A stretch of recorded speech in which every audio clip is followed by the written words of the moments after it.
For people wanting to foster who have their own children still living at home, there are often lots of questions around how fostering will affect them.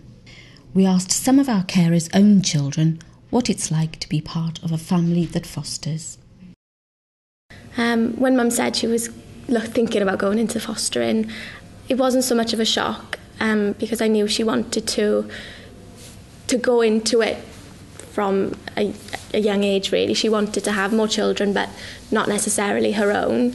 Because we were at a very young age, I was very excited, but I didn't think about, what would happen with the children, about how much time it takes up from us as well. At the time, I knew a small amount about fostering from previous friends having gone through the process themselves, but I think I wanted to learn more, so I found a lot of information on the internet, and through an assessment officer come to the house, giving us information, just talking us through the process before initially going into it straight away. When we found out more information about the fostering, we started to know that we'd have to share everything in our house. It wasn't our stuff anymore, it'd be theirs as well. I think you need to get information about it beforehand, because you need to know how much it's going to change your life for the better, but how much it will become your life.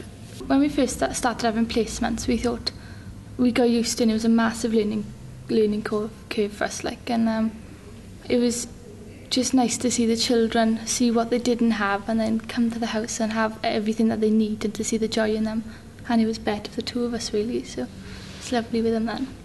Throughout the process, from day one, my parents have said to both me and my brother that we had as much input as they did. It was as much our choice about going into it as it was theirs.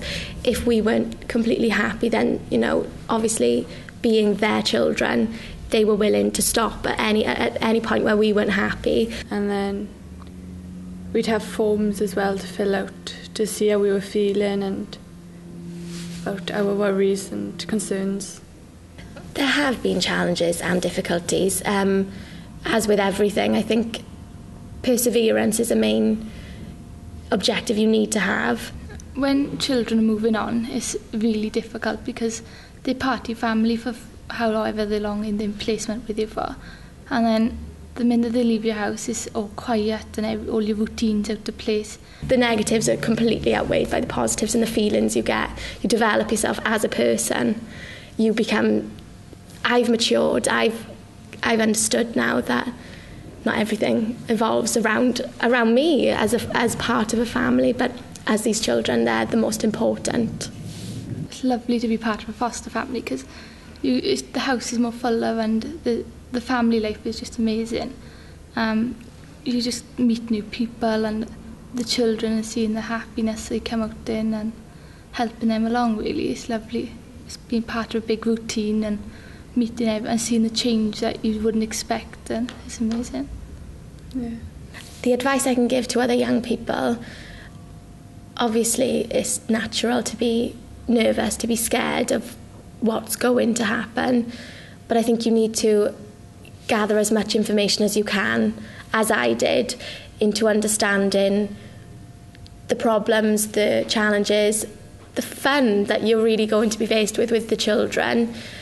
You need to have an understanding that your lives are going to change, and for the better, because you're helping children that haven't been as lucky as you have.